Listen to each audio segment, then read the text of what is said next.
community. I think this is going to be a very important conversation for all young people, especially as we think about our careers, our career trajectory in the context of some of the issues that we're facing as a country, with an incredibly high unemployment rate and an incredibly high poverty rate. But before we get into all of that, just a few ground rules for this session. The first is that your camera and your mic is automatically switched off as an audience member and will be kept that way throughout the session. However, to interact with us during the call, please do use the reaction button that you should see at the bottom of your screen. So you could give us a smile, you can give us a heart if we're saying anything that's really exciting for you. Also leave us a chat in the Q&A box at the bottom of your screen. We would absolutely love to know what your comments are during the session. You might have burning questions that are coming to mind. We would also love to engage those questions. At the end of the session, all the questions that have come up in the Q&A box will be asked to our guests today. So definitely ask those questions in that Q&A box and also leave comments. There's a link as well, as far as I understand, that should be in the chat box that has a link to the Facebook Live. So if you didn't know, this conversation is happening not just on this platform, but also on Facebook Live. So if you're able to, please pick up that link in that chat section and send it through to your WhatsApp groups, put it on your status, let people know that this is a very exciting conversation that we're getting into. Now, with all of that being said, I'm Busi Mkumbuzi Poe, and if you're a Tshimong alum or friend of Tshimong, then you know me very, very well. And if you're not, I'm a co-founder and CEO of Tshimong. Tshimong is a social enterprise that was established in 2016 with the purpose to capacitate young people to think effectively and use their voice towards positive solutions in their communities. So typically what happens in Tshimong is that we engage young people from the age of 9 years old going all the way to 35 in debating programs where you will learn to think critically, to analyze information, where you'll get the tools to conduct research, you learn how to stress test your ideas and come up with the best and most creative solutions, and also work in a team and articulate those solutions in debates where the objective is to convince the panel or one day in the future to convince a CEO or board of directors or shareholders about what course of action they should take. And all of this is done to give young people a glimpse of the future, as well as to empower them to realize that their voices are needed in many of our national and international conversations, particularly around unemployment. So if you look at South Africa, right, and if you look just across Africa, you'll find that young people are leaving school today and they're highly qualified compared to preceding generations in history. So even someone with a matric, just the numbers of people that have that qualification compared to preceding generations, it's just so many people. But also what's packed into that matric is far more than what you would find in preceding generations. And yet, in spite of these matric qualifications and these university qualifications and all the years of just formal education that young people endeavor to get involved in, we find that young people are still struggling in the job market. You've got employers that are saying, actually, we have vacancies, but we don't have people that have the skills that we need. And on the other hand, you've got unemployed graduates who are saying that they can find a job. And it's so serious, in fact, that a lot of the times, if you're on LinkedIn or if you're just scrolling down Facebook, you might be seeing graduates standing on the side of a corner in Bryanston and in Sandton, really just asking for a job, which is very ironic because we grow up with the hope that if we effectively invest in our journey in school, then that will mean we're going to have a bright future. And then reality sets in, and in Africa, what you find is that education doesn't automatically mean a better future or even a job, right? So for a lot of young people, what we're realizing is that career readiness and thinking about how to plan the future is going to become increasingly important in order to ensure that smooth transition from being in high school to trying to get that tertiary qualification and going on to good employment, whether that's settling into a job or starting your own enterprise or charitable organization. And we firmly believe as an organization that education is this fundamental driving force for change and for positive social change in our societies. But with this world of work rapidly changing, with automation, with technology, and just every day when you wake up, there's something new happening that's making it even harder. I really thought that it would be fitting for our first Tshimong Talks conversation to be with someone that I respect for the work that they've done to really understand the career aspirations of young people and the reality of jobs in Africa.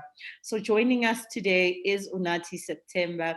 He's a researcher and entrepreneur and the co-founder of Grades Match. Just looking at his bio, he's a very humble guy because it's a paragraph long, but actually there's a volume of achievements that's packed into it. But just to get through that, some of that info in that bio, Unathi has an honors degree in information systems and a master's degree in educational technology. And right now he's completing his PhD with the information systems department at the University of Cape Town. So if anyone's on the call from UCT, you're on campus with Unathi, well, not now, of course, with COVID-19. And his professional career started at Barclays as an investment banking analyst in the corporate and investment banking division. And during his time at Barclays, he served as the chairperson of the Graduates Education Committee through the bank's volunteering program in Africa. After 3 years of being in the investment banking space, he left to focus on social entrepreneurship. And I definitely think that was a good decision to make because he founded Grades Match, which is an educational technology company that aims to solve long-term structural unemployment in Africa. His work in Grades Match and Inspire Foundation Group has impacted over 250,000 learners in the last 3 years. And they've also been able to scoop up some notable awards like the Mail and Guardian to 100 Young South Africans in the education category, also the Golden Key Honorary Award, and many other awards, including the Google Impact Challenge in Africa. So Unathi, that's a very, very impressive bio. First of all, let me welcome you onto the call. How are you doing? Thank you so much, Lucy. I'm great. How are you doing? I am very, very good. I was just telling Unathi, I was asking, is there a dress code? And we were just laughing at the fact of what life has really become, right? Yeah, With COVID-19. But for the people that have joined our call today, for the people that are on the call and the people that are watching live on Facebook right now, who is Unathi September? What are the things about your journey and your story that we wouldn't see in a bio that the people on this call today can resonate with? sure. Um, I think when you mentioned the background of the organization and who is in, completely relate. So I'm a young person, just like most people who are here, and I just have a strong passion for youth development.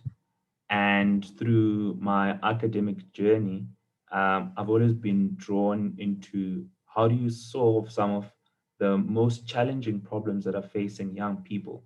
So despite the fact that I started my professional journey in an investment bank, that part of the world was also intriguing, right? That how does the economy work? How do people get funded for these big corporates that are around us? But my core interest has always been in how do you solve the most challenging problems that are facing young people.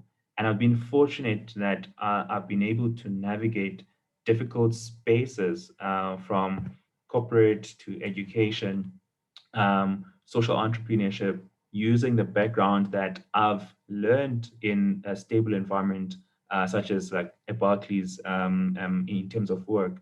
But from a research point of view as well, one of the areas that I'm really, really interested in is finding out through empirical evidence, information on the status of anything. So my research, in my master's, was actually focusing on educational technology, particularly in career guidance systems and how those enable students to make well-informed decisions. And throughout that journey, that's how Grades Match actually came about. That there was a research component looking at what are some of the challenges that young people are facing when they're making decisions, and what data is available to them, and what data is valuable as well to them to make those long-term decisions.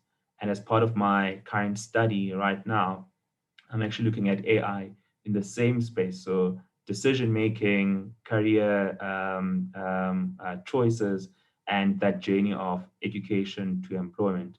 And with advancement of technology, specializing in AI now, we know that we can aggregate that data. We know that we can make decisions simpler. And I hope that through this conversation, we're going to talk about different studies, different data points that we can look into as we're making these decisions, and without making it too academic as well, just talking about the anecdotes as well, like the real life stories behind the data that we collect. Yeah, maybe I'm just gonna keep myself unmuted so I don't forget to unmute myself and Sure. literally go on speaking while people are kind of looking at me like, Busi, what's going on? That's a very interesting take on just making decision making simpler. I do think a lot of people wind up not making a decision because there's just too many elements and factors to Yeah. consider, and there's a fatigue associated with that. So that is something that we're going to talk about.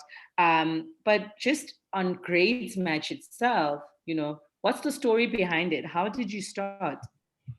Sure. So three co-founders, were all at varsity at the same time, studied in the same department. But what was intriguing about all of our stories was that in one way or another, our career decision making was impacted by some level of social issues. So my Right. personal story, when I was in high school, I was really keen to study computer sciences, and I was so focused on achieving that goal. I said, I'm going to go to UCT. But in that application journey, one of the things that happened was that because I was far away from information, so I grew up in the Eastern Cape, and we're going to talk about penetration of information depending on which Yeah, geographical where you area are. you are in South Africa. And I had applied for about 35 scholarships and I never had any reply. Oh, And yeah. in that journey, I found out then later on, like, hang on, I actually did not do the right thing when I was applying for these Mm. scholarships. The only thing that I did right though was the institution application. So I got accepted into the computer science program at UCT. And 3, 4, 5 years later, with the focus on educational technology, all three of us graduate, and then we enter the workplace. 2012, an incident happened in one of the institutions in South Africa, which was prevalent then for students to walk in institutions to register or find opportunities.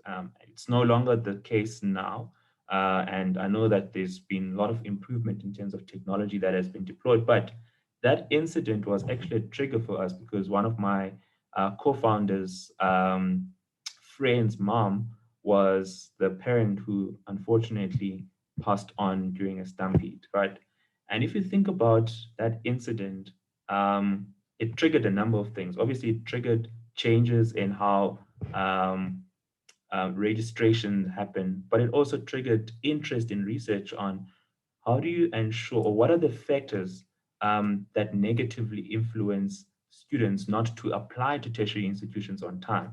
And that's where you find out things like career guidance gap, information penetration gap, financing gap. The same story that I had, that struggled to find financing for my studies. It's a prevalent story every year that we get to understand. So a combination of those from the three of us actually started this organization called Grades Match with an aim of disseminating information to high school learners on career decision making. And that's how it started. Everything else that we built on top was just as a result of addressing the issue of students walking in every year when the academic year starts and forming lines, finding or trying to find any opportunity that is available, because we have created this environment in our country that if you have a high learning institution qualification, then you're almost guaranteed a space in terms of working environment. So that's how the idea came about. Sounds brilliant.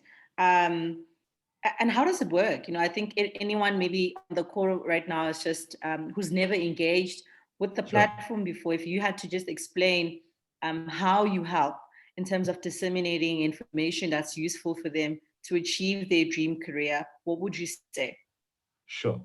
So this question is actually best answered by, I'm just going to play a 2-minute video that describes the work that we do from the perspective of a student. And the first one is literally a student that we started the journey with in grade 10.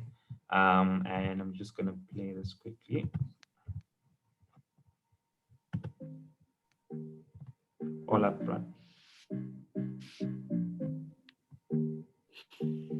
Hey guys, my name is Leroy and my surname is Sikosana. I used to stay in Midrand. I attended Ponelopele Oracle Secondary School, and now I'm currently in a higher institution, which is the University of Witwatersrand. Unathi, we can't see the video. We can hear the sound, but we can't see the video. I'm so sorry. Am I not sharing my screen? Yeah, probably. Okay. Am I sharing? Can you see the screen now again? No. You need to the green button, press the green button.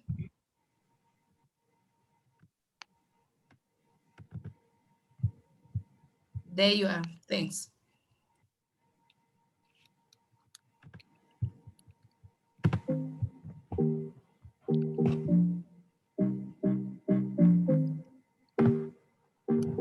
Hey guys, my name is Leroy and my surname is Sikosana.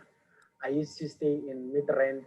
I attended Ponelopele Oracle Secondary School, and now I'm currently in a higher institution, which is the University of Witwatersrand, and I'm studying my BSc in Mathematical Sciences. So I found out about Grades Match while I was in grade 10. When I was in grade 10, there was a program known as Nkamba Youth, which is situated in President Park. And now from Grades Match, from grade 10 to grade 12, I finally found out about Bridge App. Immediately Bridge App opened, and it was a coincidence that I was in grade 12. I realized that Bridge App is a useful tool for my applications when it weighed my marks against the course that I wanted to do, and it gave me an A, and it showed me that if I could achieve this much, I could attain such a position. Bridge made me focus on my studies because, to be honest, in my family, no one made it to higher institute. So I'm the first to break that bound. And Bridge showed me a way to be in the higher institute without me realizing that there's no one who actually made it. So the reason I am currently studying BSc Mathematical Sciences is because of my mathematical abilities and my passion for mathematics. I attained a 90% in my matric. So now that motivated me a lot, and it made me realize that I can attain this degree. So the bridge consultant that assisted me was very lenient and very patient with me. She assisted me from day one, from the day I started matric till the end when I got my results. She helped me to apply, she helped me to get residence, and she helped me to get a bursary. So her name is Lerato, and much appreciation to her. if I had done my own applications, I would have came to varsity, but not as organized as Bridge App would have done it for me, because I wouldn't have attained residency, and I would have had outstanding fees regarding my application fees and registration fees. So my advice to all matriculants is that one should register for Grades Match as early as possible to attain the services provided for free, and to attain the support and enrichment towards the program. So my advice is to work hard and register for Grades Match. Okay, so was it to just explain, right, what the story of Leroy entails?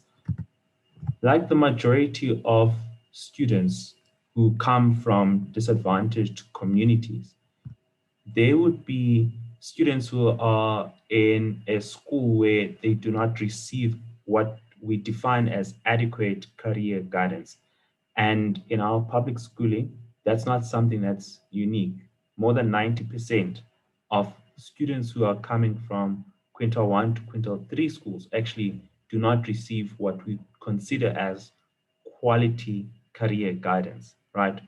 And so, what we do as grades match, we work with students, and you ask the question like, how does it work? We work with students as early as grade 8, and we've built this technology called GradesMatch. So you can go on gradesmatch.co.za. It's zero rated, meaning if you are on a number of South African MTN, Vodacom, Telkom, Cell C, no, not Cell C, Rain, MWeb, it's actually zero rated platform. It's a platform where students can go and learn more about the career pathway that they are most inclined to pursue, and get to understand that if they would like to pursue that career pathway, like a Leroy who's currently studying for mathematical sciences, what does that pathway entail? And based on that pathway, what are the probable jobs or employment opportunities post that? How do you ensure that Leroy or any other student is also funded through that journey? So how the platform works is that it has different goals depending on the grade that the student is in. At grade 9 level, the goal is to choose the correct subjects because that's subject choice selection phase. Grade 10, introduction to higher learning institutions. Grade 11, introduction to how applications work because that's what institutions of higher learning would use for entry into tertiary education. An introduction into skill-based program, TVET colleges, or any other economic opportunity that students might get post-matriculating. And then finally, Leroy spoke about Bridge, which is our matric program within Grades Match that allows students now to have in this central repository an application system that goes to all higher learning institutions that are related or relevant to the student's needs. And it could be both higher learning institutions and funding opportunities or skill-based programs or internship programs.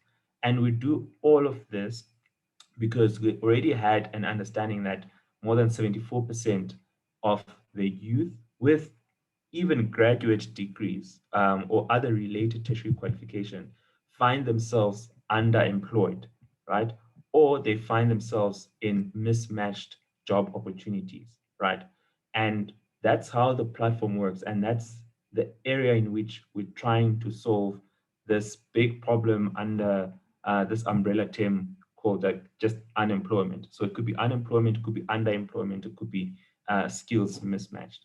So when we looked at the problem and how we're going to solve it, it actually all revolves around this big area there that I'm highlighting, the structural youth unemployment.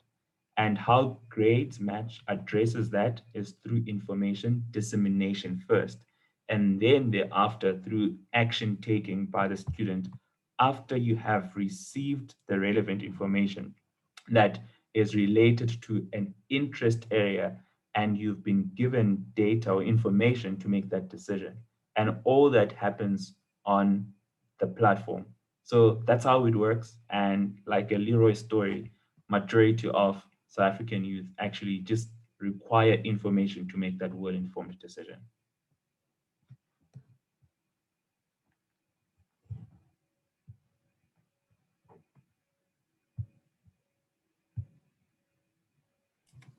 You are muted, Bisi. Okay, so absolutely, yeah. And I think a lot of the young people that are on the call or that are on the Facebook Live are trying to make important decisions that are relevant to their future. We know that we've got a youth unemployment of about 73%, which does mean that youth unemployment is not only made up of people that didn't go to school or didn't pursue tertiary qualification, but it's made up of a large number of people that are graduates. And so I absolutely agree that addressing the issues earlier does do a lot to prevent some of the structural issues that we're facing. But to just anyone on the call right now looking for practical consider when they invest time and energy into trying to decide what to do next, what would you say are the key factors that they should consider, that are more important than maybe the range of other things that maybe they might have heard elsewhere? Sure. I'm going to mention things that are unpopular, and these are some of the things that have changed even my own outlook of job finding in South Africa. If you remember, um, earlier on, spoke about just finding a job and getting the right qualifications. The issue around the question of like, am I going to get a job is important. So historically, in my own worldview, I would say I need to have an extreme passion about the area of study that I want to pursue, which is good and it's practical. But what we see more and more is that if you don't research about the area that you're passionate about and pursuing that area of passion, depending on which geographical area you're in, you will either have a strong passion for a field that might end up not having employment opportunities, or you might get into an area where you will be underemployed. So the first one that I want to mention, which is it's unpopular, is what I want to pursue part of what we consider scarce skills, right? And I'm going to show the data around scarce skills for South Africa in particular, and why those scarce skills actually matter. Né? So that's the first consideration. Am I going to get a job? The less important one, in my view, runs through things like competence. Am I able to, will I qualify? The ability to complete a specific degree can be learned. So there are things that we can actually learn if we are placed in institutions or programs that have good teachers, right? So again, very unpopular, but we can learn mathematics. Yes. We can learn sciences. We can learn things that are quantitative in nature if we have good teachers and we have good programs.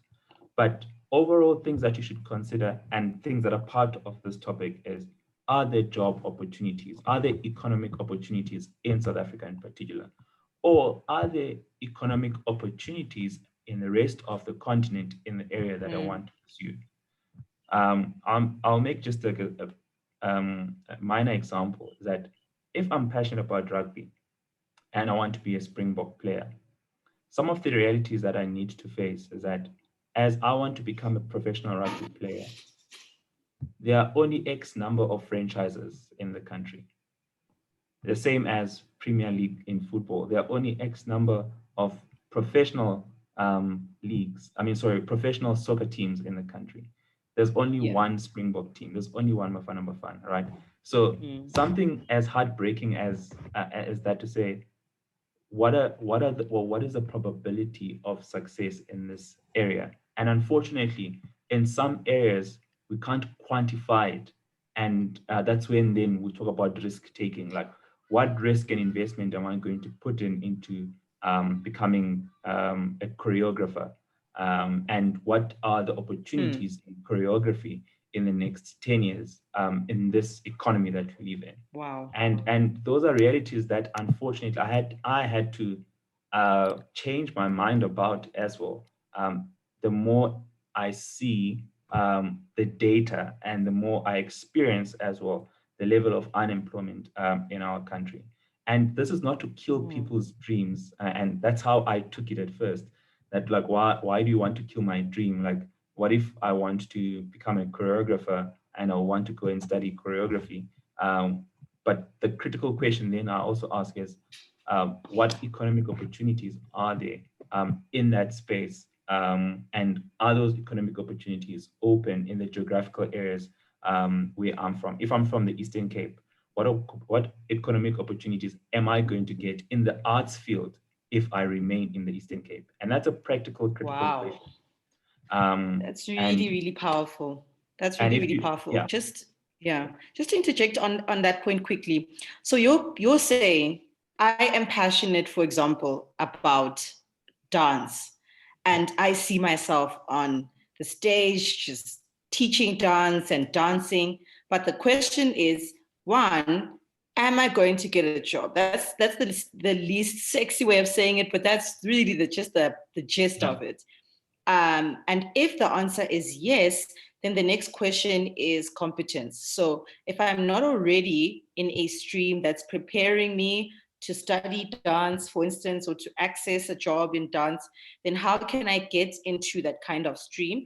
And then finally, I have to look at risk factors. So what's the longevity looking like for someone like me? So it's not necessarily that you're killing anyone's dream. Really, you're saying a lot more thought has to be done and a lot more consideration has to be done about what we're passionate about in the context of what's available. correct. And this is also what drives migration as well, right? So there was no way that I would ever find an investment banking job where I come from in the Eastern Cape. So I Yeah. had to come to Gauteng because that's where Wow. those Yeah. type of Yeah. jobs are at. And those are realities that, and these are practical things. I can talk all about the academic stuff in considering career pathways and all the quants, but these are things that are starting for me personally to make more sense. I guess also I think the older I get and the more data I realize that okay, this is more practical. That if I am within this geographical area and I don't take a chance of leaving this geographical area to pursue a specific skill set, then I'm not going to get an opportunity. And what generally happens then is I'm going to go to this skills mismatch, and you'll see the rate of overqualified youth in South Africa who are pursuing jobs that are considered not matching with their qualifications. And if you also look at the needs rate, so not in employment, education, or training, you would see that there are graduates in that space. But did those graduates study what is required in their environment? And we just completed an interesting project in one of the provinces in South Africa, and the the foresight that province had was that in the next 5 years, which career pathways and which industries do we consider as industries of the future? And this is not looking at South Africa as a whole, it's just looking at one province. And it's the same exercise that can be done by a municipality to say, if we have a population of 200,000 people and we want to ensure that our economic activity in this region is vibrant in the next 5 years, which areas are we going to need skills in? And then you start eliminating some of the career pathways. Like, if I am going to remain within this municipality, I already know that chances are there are no jobs for people who might want to become theater experts because one, in my municipality, there's no theater. So I have to leave. And those are practical things like I face every day now and type of questions that I uncomfortably have to answer, not based on what um, I see mostly in the writings and the research, but what I see in terms of decision making of young people on the Yes. ground. Yeah. That's so interesting. I wonder, what do you think about responding to the needs in our communities? Because I think we've spoken about how we can place ourselves strategically in certain geographies or in certain sectors based on just the range of decisions we can make around passion and job availability. But what about responding to what our geographies need? For instance, if I'm based in Limpopo, which is a province that has a very heavy agriculture focus, and you're seeing a lot of people coming out of there saying, they want to do PR and media and journalism, that's okay, but how do we get people to think about what the opportunities are where they are and like how they um, qualify for those? Sure. Um, Again, I'm going to say something that's also slightly unpopular. Sometimes we place so much responsibility on the youth around problem solving, especially for, let's say, in a municipality. But some of these problems can be solved through policy decisions, right? Mm, So if I'm a youth that's sitting at home right now, I might not have direct influence on the policies that are impacting me, okay, except for when I go and vote. But sometimes we just yeah, go and vote and we never follow up on the promises. But even the reports that I'm going to quote throughout, one of the critical things that's actually mentioned is that there needs to be better coordination in whether we're talking about the business community and government and tertiary institutions into forming what you're referring to now as communities that understand what are the needs of our immediate geographical area. So if you're talking about a community that is in agriculture in terms of space, you then need to respond as a municipality first, to say there are opportunities and there are enablers for those opportunities to be taken in the agriculture space such that the youth can make those decisions based on the opportunities that are available. Now, what yeah, normally happens is that, and I've seen this where I come from as well, is that youth responds to the needs in the community, but if you take someone who does not have the necessary resources to say, here is an agriculture project, but how is this person going to get access to funding for working the land? How is this person going to get resources yeah, that are going to enable them to nurture the land? So sometimes we put this focus a lot on the young people, but they are also hamstrung because they do not even have access to the resources that are required to respond to the local communities. Even right. in the NPO or NGO space, I see this almost every year. There's someone from my community who's starting a project and say, I'm responding to the specific need, whether it's food security or learning and development. 6 months down the line, that youth is going to be discouraged because the environment is not enabling for them to actually respond to that. So I don't want us to put a lot of um, heavy burden on the youth in terms of responding because the environment in where I come from and in most communities, the environment itself is not enabling. And so there are other ways that we need to think about it in a more integrated way. The business community, the tertiary institutions, the policy itself, that Mm. in my municipality, in my community, do we have the enablers for the youth to actually respond to those specific challenges? Perfect. So I'm looking at the slides just behind you right now, and I mean I have a question that I want to ask, but I think I would love to just hear some of your thoughts around these numbers, and I think a lot of the people on the call might also be very interested and concerned. So can you speak to these numbers? Sure, very easy. In my year, when I matriculated long time ago, and this is still the case, by the way, if you think about the people who actually get to tertiary education, right? So if we're saying out of 100 people who started school, 37 of them eventually pass matric, and out of 37, 14 will get a bachelor pass and 12 get a diploma pass. Did you know that only 12 of them will go and actually access higher learning institutions, but only 9 out of the 12 will go immediately? Mm. That that 9 out of the 12 is actually very important. So if only 9 people go immediately to an opportunity that is available, remember, they've qualified. Yeah. So they do not lack the acumen to be in the spaces. But there are other social dynamics that might hinder or barriers that might hinder them to go immediately to access tertiary education. And remember, in this country, the probability of getting a job is linked to you getting the qualification, because our industries are still largely structured like that. Like the tertiary sector is still requiring formal education, right?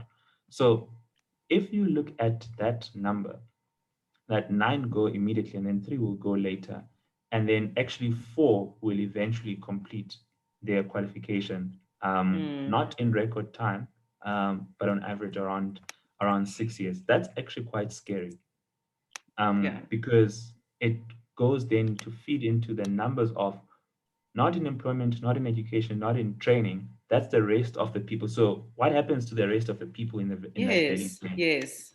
That's a critical question that we should be asking. So Yes. interesting, another province that we looked at was that these numbers actually can also um, translate to students who might be considered to be overage in high school. And so we actually looked at the numbers like, okay, why would you have on average in this specific district that we looked at, on average, you have matriculants that are between 20 and 22. And so there are other social factors that are barriers or that are Yeah. causing barriers to access um, higher education, then later on create students or youth that are not in employment, education, or training. Yeah. And if you look at the graphs on the left, and these are from like quintile 1 to quintile 3. This is where the bulk of the students, the majority of the students in the country would be coming from. That you have students who might not make it at all. So combination of fail and drop out.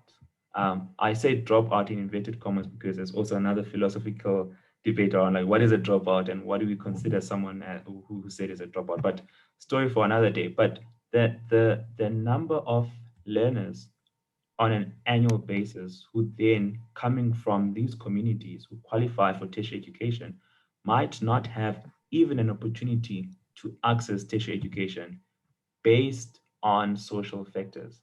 And so Yeah. part of the work that we do from like a Leroy and other stories that you'll see, that students who are coming from low income communities, if by this miracle, because it's a miracle that actually they make it until the end of matric, they pass. Surely there needs to be someone who's going to handhold them to get access to that tertiary education, because in this moment, for now in South Africa, that's your ticket to a secure employment. So Yeah. that's what those numbers actually speak to. Yeah. Yeah. That's brilliant.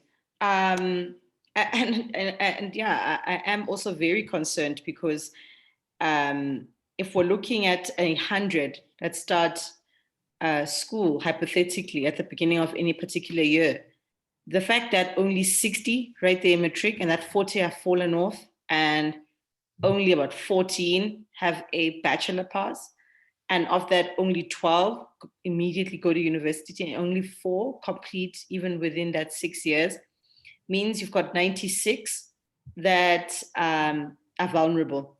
And Yeah. maybe now speaking to just commonly cited jobs that you come across in all your research, because you've got a whole lot of data on Sure. these issues. But what are the common jobs you hear young people say they want to pursue, and how related are they to actual demand for that for those jobs in South Africa and in Africa? Yeah, so interesting. So I'm just going to extract from 2020. So this is 32,951 qualification interest that students in our 2020 um, community actually applied for. Basically, it's like, I want to be in this space. So 19% of them, they wanted to be in education. Wow. Majority, it's teaching. And just to give a demographic wise, about 95% of them are coming from quintile 1 to quintile 4 schools. Né? So township community, rural community, and then the rest is coming from independent schools, quintile 5, former Molisi school bracket. So 19% of them would say, okay, I want to be in education, and 15% in health sciences. So that's medicine, physiotherapy, speech and language therapy, radiography, etc. And then you've got 15% who are interested in the commerce space. So I want to become an accountant. I want to do quantitative stats under BCom. I want to do accounting. I want to do actual sciences under BCom. So the interesting thing there is that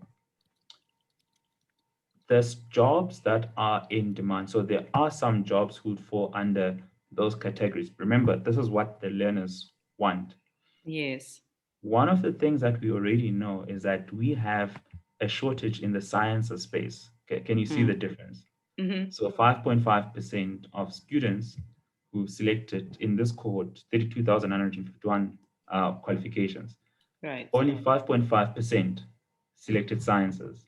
Né?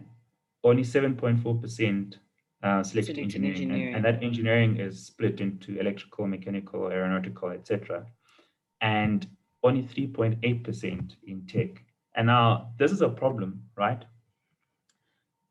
And it's a problem because we have skill shortages in a number of areas where students are not yet accustomed to getting information about those areas. And students like Leroy, who start early researching about different qualifications and how those will impact their jobs, would fall under those scarce skill categories, right? And these are things that we are changing, and it's going to take time to change. But if we have dissemination of information that is smooth, and that's going to the areas where it's actually needed, that's what's going to help us. So you asked a question around which areas a job actually needed. So I'm just looking at the time, and I'm just gonna jump into like a question that I normally know people would want to know is like, okay, with the advancement of technology, what happens to my jobs and all of those things? Because that speaks to the jobs that are going to be in demand.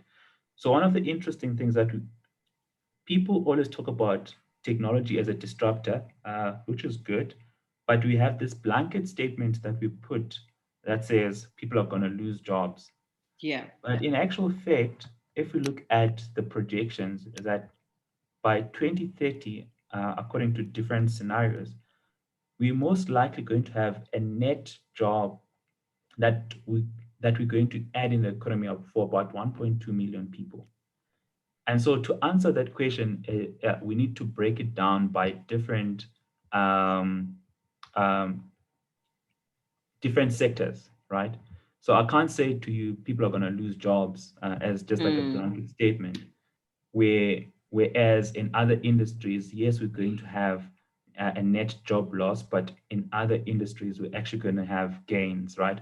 So if you look at this year's 2021, the healthcare and social assistance sector, in terms of disruption by automation, i.e. tech, those guys are going to adopt, in terms of rate of adoption, we're looking at 13%, but the net jobs that will be added, right, in that space, around 576,000.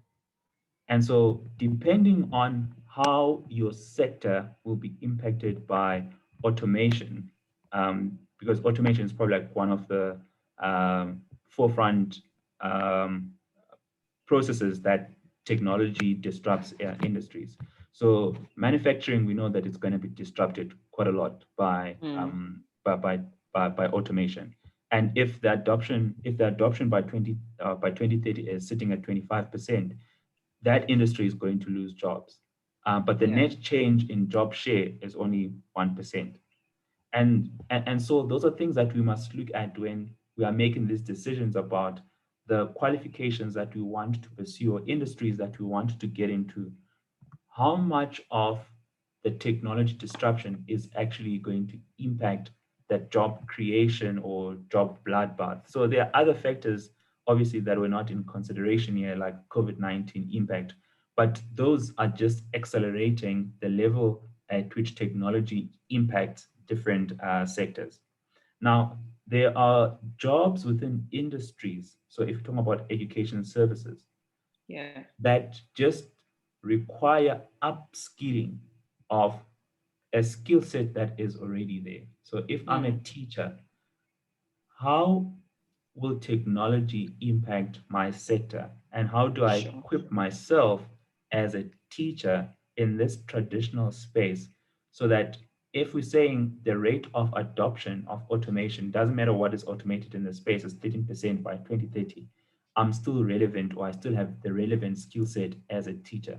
But we should not go around fear mongering and saying teachers are going to lose their jobs. Yes. Um, it's about Yes. the rate of adoption. It's Mm. about the environment itself. That is the environment going to actually adopt the technology? And if it does adopt the technology, how many jobs will be created as a result of the adoption of the technology? So there are Absolutely. always two sides to the coins. And we know that in retail and trade, it's not going to be that great in the next 30 years. We are seeing automation in mining, we're seeing automation in manufacturing. We know that in those industries, people are likely going to be negatively impacted. And then there's this school of thought that says um, if we have automation and technology is adopted in different industries, people are going to get more jobs that are meaningful. And I want someone to actually tell me which industry has invested in the reskilling of its employees, where the net job in terms of job increases, not job losses, actually increased over time just because that industry decided that it's going to invest in people to be reskilled. I have not seen it. I don't know if Yeah. someone else has. But there are Yeah. those things that we just throw around that are not factual, but the data tells us something different. So I really love that. So it's almost like you're saying that in the same way, I think it's about working it out for yourself as a young person. So it's about, I think so far, if anyone came onto the platform expecting maybe to be given straightforward answers, I think career readiness and career planning isn't that sort of thing where you're tracked and you're given clear answers. Rather, it's an issue of digging deep into yourself and also then doing research about the spaces that you would like to go into one day. So even now, speaking to automation and jobs, what I get is that you're saying to our young people, look at your specific areas of passion, areas of interest, areas of qualification. Look at how automation is being adopted. Look at the pace at which it's being adopted. Look at how it affects you and how you want to position yourself in that sector, and then make decisions from that point. But I do still think there are maybe general things that many young people could invest in from a skills, a knowledge, and mindset point of view, that could make it easier to prepare. Do you have any ideas that you could quickly share with the Sure. people on the call? Sure. I just want to I saw a question earlier on, and it's something that I think I touched on, and I agree. The question was like, why should young people be the ones who are burdened with taking the decisions of realistic careers while government is getting away with mediocre policies? And this speaks to what I was saying, that sometimes we put in so much, and I know that it's all of our individual choices, especially when you speak to when speaking about career pathways. But there's something that we can't leave this room without talking about, like the policies that are adopted by our government or the non-existing policies that are there to create enabling environment, particularly in the communities that we consider as rural and township communities.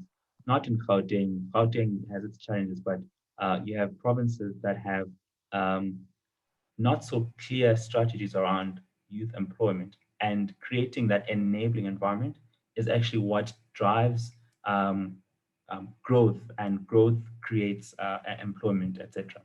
And then just coming to practical advice. So decision making that's based on data is actually very important. And I'm going to talk in general and not specific about Grades Match. You can go to Grades Match and sign up and find information, but the most important one is to do research by yourself. So, and where do you do your research? And this is an important one. So, when we are at institutions of higher learning, we have access to research databases that are actually paid for. And this goes the same with people who are in other areas, not in university direct. You might be in University of Technology, you might be at a TVET. But if you have access to paid for databases, and this is driven by institutions' libraries, please use those as your sources of validated information. So it's one thing to Google about wholesale and trade and jobs in wholesale and trade. It's another to find databases or journals that are speaking to wholesale trade. And when we are researching about these career fields, it's important to look at what qualifications, and qualification is not only a degree, it's not only a diploma, it could be a certification. So, what skills, actually, let's just put it in that way, what skills are needed for me to excel in this specific industry? And the advancement of and I mean, this again was driven a lot by COVID. These free online courses that are targeted at specific skill sets are actually very important. um, as an employer myself, one of the questions that we ask when people are interviewing for opportunities: how well did you research about a specific role, and did you do any form of self development outside of the formal structures, right? And we see more and more people who would go up and take up a free course on Python, introduction to Python as a programming language, as an example. And although those are not guaranteed qualifications for employment, but it does showcase a level of interest in your own development. The rest of those skills, we actually develop them internally in the business, because at least we know that you have an understanding of what Python as a programming language is about. And then you get formal training internally in the business as you're working. So researching, upskilling, finding out credible resources for information that you want to use as part of your own self-development is actually very important. That's excellent. And maybe just being mindful of time, I'm going to go into the chat and just speak to the questions. Maybe I'm just going to almost give you the 2, 3 questions that I think are standing out for you to maybe answer at one go, so that we can go right into our vote of thanks. We have a lot of people, just congratulating you and congratulating Grades Match and the Bridge app on the important work that you're doing, the data that you've been able to bring to the fore, as well as just bridging the education gap and the education opportunity gap that we're seeing. We also have this recognition that there is elitism in education, and it's playing a big role in how people can access these sort of things. And I think it is important maybe for me at this point to also just remind everyone that Grades Match is zero rated. And so you can go on the platform without data. And maybe just to speak to the first question from I think Klulu, is how can one hold a presentation about Grades Match at their former school in order to introduce it to current learners? So just hold a thought on that question. We also have Umusa Nkosi, who I think asked the question twice. I think it's speaking more to an approach that leans into entrepreneurship. And if you've taken account of that in how Grades Match has been built, but maybe also just generally your opinion on young people seeing themselves as innovators and job creators rather than simply trying to align themselves with what's available in the market. And we have some students, Fayana, and I also think Mutlalepule in the Q&A, were just asserting this idea that government has to ultimately be responsible for creating a conducive environment, and that just echoing some of the sentiments that you had shared around, what factors should someone be considering when making that decision.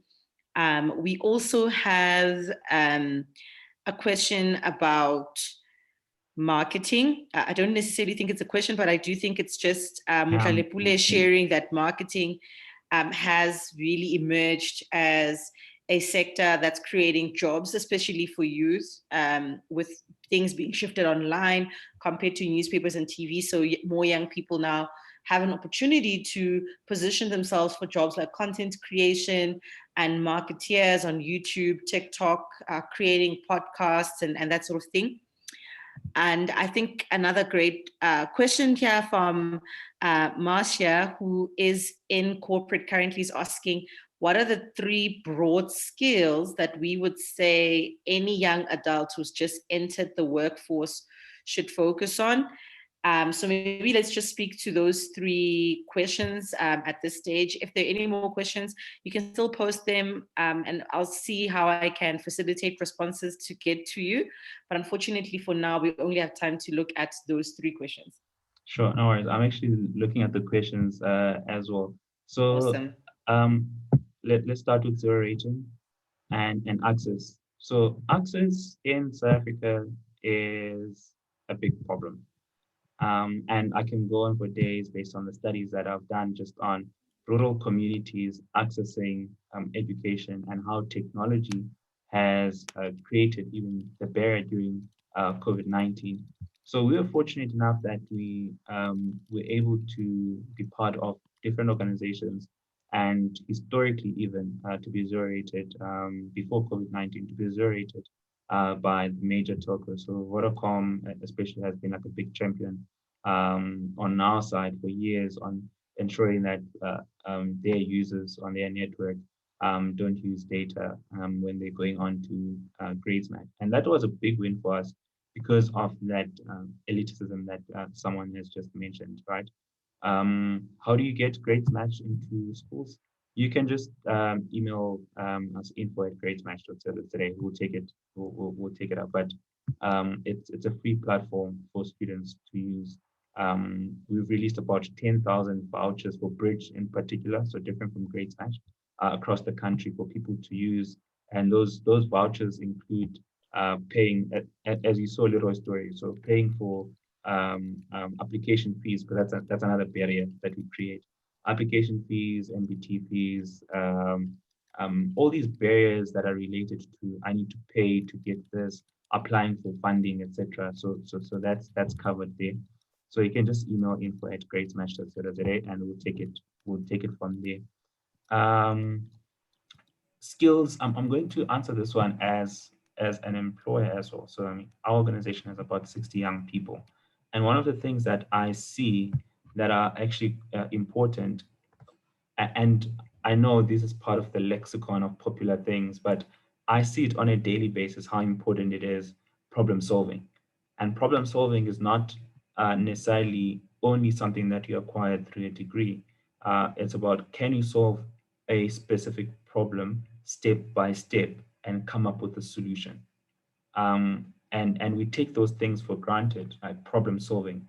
And problem solving is a skill set that covers many industries. It could be solving a client problem who cannot access grades match, as an example. And was that client helped on time? Was that client helped efficiently? So that's problem solving, and the scales of problems obviously vary. And then there's this other one that people talk about, like analysis. Um, can you look at a problem and as part of problem solving and analyze it and say, like, based on these problem, these are different scenarios that could pan out based on whatever is happening, but these are the different scenarios. And I know that like a program like Microsoft Excel, as an example, historically had this thing called like scenario planning. And that just like, it's an example of, based on even this data that we're showcasing on this slide, this is scenario planning. If this scenario happens, this could happen. If that happens, that might be a result. And then there are soft skills, and people talk about EQ, and we sometimes complicate what EQ is to something very complex, which is actually not.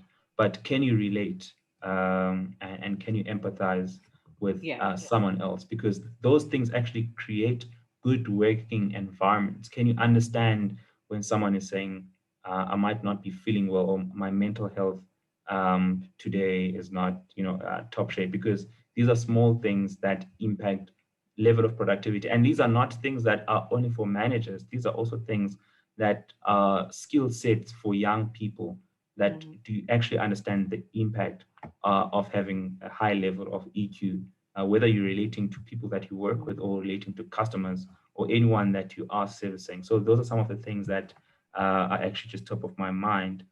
Um, The question about entrepreneurship. Yes. Okay, as an entrepreneur myself as well, so I'm always super excited about young people pursuing entrepreneurial ventures. So it's something that, one, even outside of Great Match, I encourage a lot. But I also want to caution, and it's a safe caution, that it's not easy, and to put it out there. And sometimes we talk about entrepreneurship without talking about the challenges. And I hope one day, and in your conversations that you'll have next, you'll invite people to talk about the challenges in entrepreneurship, and the same topic that we talked about enabling environment for entrepreneurship. Those are major challenges that young people are facing in starting up their own businesses. But it's such an exciting journey to take up as a young person. And it all starts with identifying a problem that you want to solve, or something that you want to make easy for other people, so that you can actually generate an income. And more in our context, as a developing country, we're seeing more people who are solving social related problems. And these social related problems need to have revenue models that are actually sustainable. That if I'm going to my community and I'm solving a water crisis as a social problem, how or what is my revenue model? And it could be, yes, some paid for water services, but who's paying for that water, and what type of water are we offering? And there are so many ventures that I've seen in township communities that are started by young people that require support. And I hope that, I sincerely hope that there will be talks around how do you support, and how do we support, even as other entrepreneurs, people who are starting out. For some of us, I mean, I've been in the space for 8 years now. There are other people who have been in the space for 40 years. And if we keep this value chain of supporting one another through knowledge sharing, that's what actually grows people as well, because we all don't have the same access to information or even resources to sustain our business ideas. Yeah, makes so much sense, and just such great responses.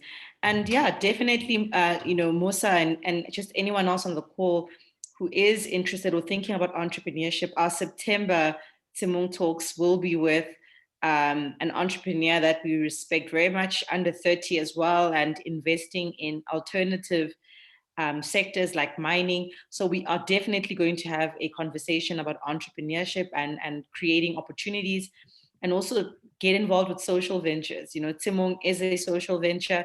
We are solving a an education problem, a social problem. I think the challenge of creating a revenue model within that space is just so interesting. I would totally echo what you said, and just maybe to Marsha as well, just 3 broad skills that I would say are also important is just adaptability. So just not being dead set in your view of work and what you expect to be asked to do, but being open-minded and willing to take on new challenges.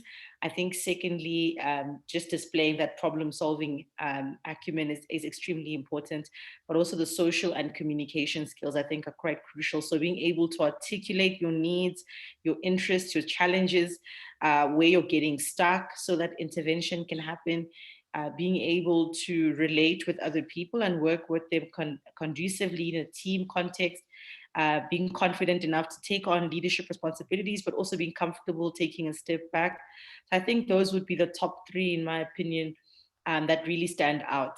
Now, before we close this session, it's been a session that we really loved. It is our first Tshimong Talks, and we did make a very intentional decision to have a conversation about careers, to have a conversation about unemployment in the future, to have a conversation with Unathi. And also have made a very intentional conversation to ask one of our alumni, Nonhlanhla Pule, to do our vote of thanks. So for every single talk that we do in the future, we are going to be asking an alumni, someone who has done a program before, to speak at the end and basically make my life much easier. So I'm going to ask Theo at this stage if she could unmute Nonhlanhla so that she does come on and do her vote of thanks. That would be much appreciated. Hi, everyone. I'm so excited about today. And I think what really makes me to be this excited is because for the longest time, it was very important for us to have conversations about these things that are so important to us, especially because Great Smash and Tshimong is not very different from another, because one thing that they aim to do is to solve young people's issues. So I think these conversations are really, really important. But most importantly, I would like to thank Unathi for the conversation that we had today. I think one of the greatest things that I actually took from these was mostly the unpopular facts that he kept on mentioning. I think these are really, really important conversations, especially when he says things about how we need to think about our passion versus whether or not our passion is what will get in the work field. I think those are really important conversation. And also, I think what then lies with like projects such as Tshimong and Great Smash is our responsibility moving forward in solving these issues now that we've conversed about them. I think also the biggest thing is holding governmental structures accountable in terms of making sure that their policies are really suitable and making sure that career guidance is something that we get for people, especially young people. Because also what I got from this conversation is the importance of career guidance, especially in helping people choose what they want. And this is what Great Smash does. And I think that's a really important conversation. And I think another very big responsibility that we need to have as people that care about young people is to understand what is probably the biggest gap between the employer and needing an employee and a graduate who can't find a job, but both of them say that they have skills. So I think also the biggest thing that lies with us is also finding and sort of bridging the gap between the employer and the graduate. But most importantly, I'm grateful that these conversations finally happened. I think a lot of people are going to benefit. Would like to thank the UJ Library and most importantly, the organizers of today's talk. Thank you so much. Thank you so much. I'm smiling like the big sister that I am. Thank you so much, Nonhlanhla. And thank you so much once again, Unathi. I hope that everyone that has been part of this conversation today, even though we went a little bit over time, was able to draw much needed information about how to move forward and how to potentially secure themselves in this economy. I do believe that there's hope for our country and there's hope for our continent, but I believe that we're only going to be able to access that in being in convening in sessions like these, where as young people we can really share important and validated data upon which we can base sound judgments and upon which we can take some risks here and there to enrich ourselves, to invest, and also to align ourselves with the right opportunities wherever those opportunities are. So thank you, Unathi, once more. Thank you, Nonhlanhla. Thank you to the entire UJ Library team, Renika, Theo, and Kabelo. Looking forward to seeing everyone at our next talk in August. The speaker reveal will be done very soon. And please do make sure you bring someone on that next call, be it a friend, be it your mom, be it your colleagues from any programs that you might be involved in. So thanks once again, and see you next time.